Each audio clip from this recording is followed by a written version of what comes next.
Hello students, today we will start the third chapter of your class 3 CBSE syllabus. I will try to complete this chapter within a single video. We know that every organism requires food to complete their life processes, for growth, and to stay healthy. Food also provides animals the energy. Different organisms take different type of foods. Some take the foods derived from plant, some take animal derived foods. According to the type of food taken by the organisms are broadly classified into two categories. Number 1, plant eating animals or herbivores, and the second one, flesh eating animals or the carnivores. The term herbivore comes from two words, herb plus vorax. Herbs means the plant and vorax means feeding. So, as the name suggests, this type of animals feed on plant derived foods. So, they are plant eating animals or herbivore. The second one is the flesh eating animals or carnivores. This type of animals feeds on the flesh of other animal. For example, cow, goat, deer, monkey, giraffe, elephant. These animals feeds on plant derived materials. So they are the herbivore. But the lions, wolves, tigers, these animals eat the flesh of other animals. So they are the carnivores. Some birds such as eagle, vulture, kite, these birds are also eat on flesh of other animals. So these birds are also fall in the group of carnivore. But there are some other organisms that feed on both animal derived food and plant derived food. These type of animals are called omnivores. For example, human, bear, chipmunk, chimpanzees eat both plant and animals. So these are the omnivores. There are few birds like crow, robins. They are also feed on both plant and animals. So they are also omnivorous organisms. So up to this, we have learned different animals eat different kinds of food. So they apply different techniques for food capturing and intake of these food items. But overall, in all the organisms, teeth and other mouth parts help them to eat. According to the types of food in different organism, their teeth are designed differently. For example, horse, cow, sheep, and other herbivore animals have sharp teeth in the front of the jaw, and these sharp teeth help them to bite the grass and the leaves. But the teeth that are present at the back side of the jaw are flat, and these flat teeth help them to chew the food. Some herbivores, like cow, buffalo, swallow their food without chewing. So, what they do? After some time, they bring the food back from the stomach to the mouth and chew it properly while they taking the rest. This chewing of food is called cud. Some other herbivores, for example, rabbit, rat, hare, squirrel, these organisms have sharp front teeth which help them to bite the nuts, fruit, and seeds. They bite and chew the food repeatedly and eat the food in small pieces. This type of feeding is called gnawing. But in case of flesh eating animals such as lion, tiger, wolves have sharp and pointed teeth at the front which help them to tear the flesh. These are the special tearing teeth. But at the back side of their jaw, the teeth are the flat, and this flat type of teeth help them to chew the flesh. So, the front sharp teeth help them to tear the flesh, and back flat teeth help them to chew the flesh. Here in the image, you can see the teeth of zebra.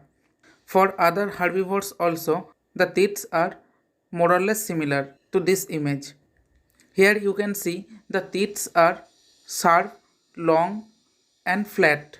But if you see the image of teeth of a carnivore animal, then you can find that their teeth is much sharper and pointed, and this sharpness and pointed structure helps them to tearing the flesh. There are some other animals, for example, snake, lizard, they do not have teeth on their jaw to tear or chew their food. They open up their mouth very wide and swallow the food completely without chewing it. For example, a python can swallow animals as big as a deer. In this image, you can see the food capturing of a python. If you notice that the python swallow the entire organism without chewing or cutting or tearing the flesh. Next, we will see some animals such as dog, cat drink milk or water with the help of their tongue. The method of drinking liquid with the help of tongue is known as lapping. Here in the image you can see a cat lapping up the milk. So up to this we learn different animal have different type of teeth according to their feeding habit.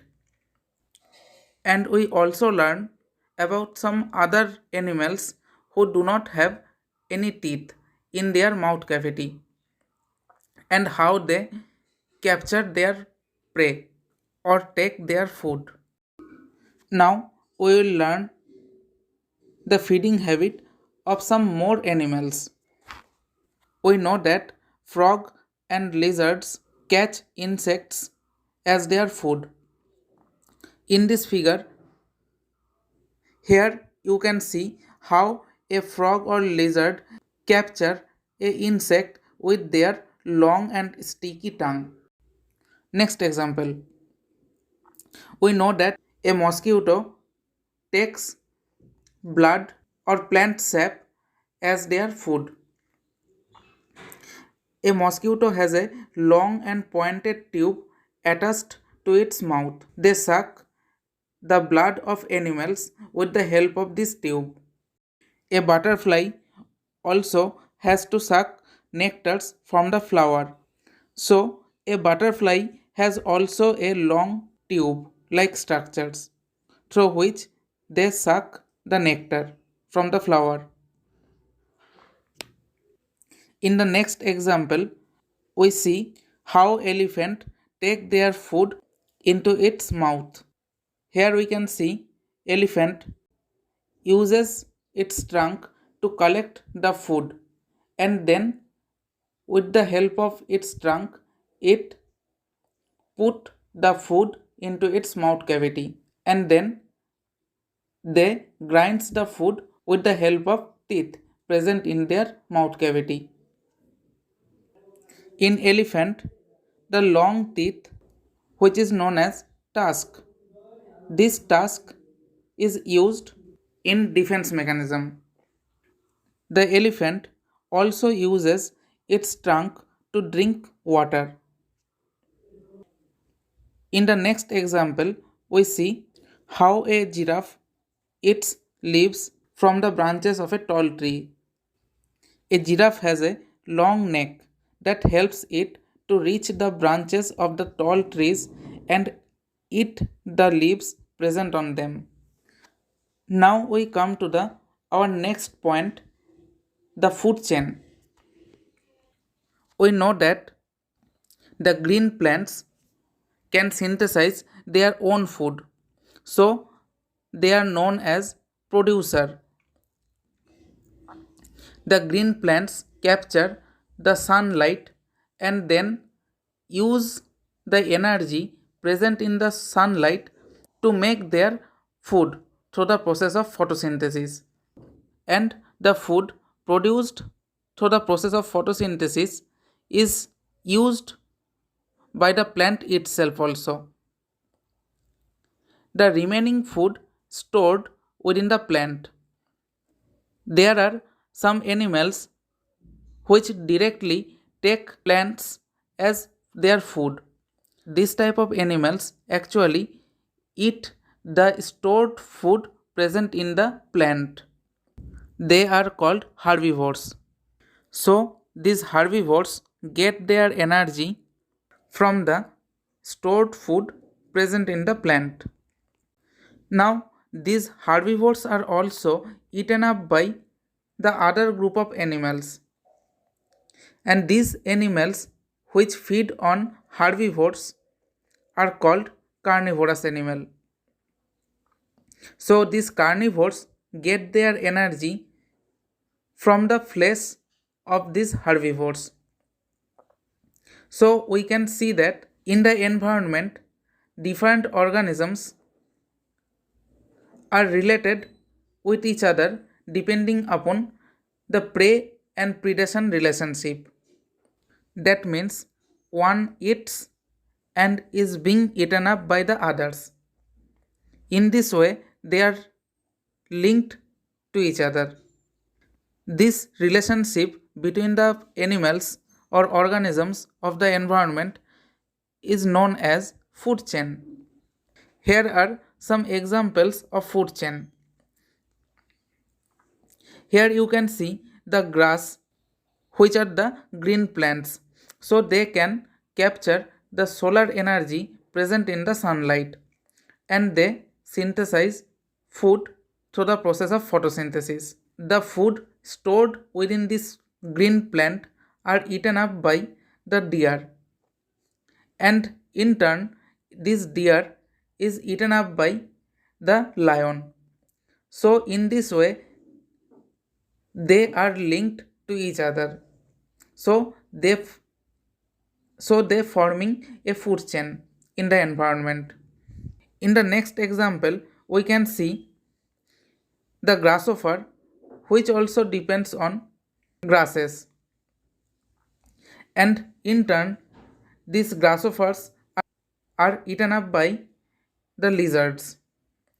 These lizards are in turn eaten up by snakes. So they are also linked to each other and forming a food chain. Next, we will discuss the interdependence of plants and animals. Animals and plants are dependent on each other in many ways. Animals get food from the plants. They also get oxygen from the plants, which is used during the breathing of the animals. And, and during breathing, the animals release carbon dioxide in the air. This carbon dioxide is taken up by the plants and used in the process of photosynthesis. In this way, animals are dependent on plants. Plants are also dependent on animals for the carbon dioxide and for the process of reproduction. Actually, plants depends on animals for the event of pollination and seed dispersal. Next, we will learn about some domestic animals which are very useful to us. Animals such as dog, cat, horse, donkey, and other animals provide us food, water, shelter. So, at first, we will learn what is domestic animal. So, animals such as dog, cat, horse, donkey, and the other animals that live with us are known as domestic animal. We provide them food, water, and shelter. These domestic animals are very useful to us in many ways. For example, a hen gives us eggs and meat. A sheep gives us wool. Dogs guard our homes. Horse, donkey, and elephant are used to carry loads from one place to another. Next, a cow gives us milk. We can make a variety of products from this milk, such as curd, cheese, etc. So, we rear these domestic animals. Domestic animals do so much for us, so we should give them proper food, shelter, and care, and their shelter should be always clean. In case of sickness and injury, we should take them a veterinary doctor. So, in this way, we have completed this chapter. This is much for today. Thank you.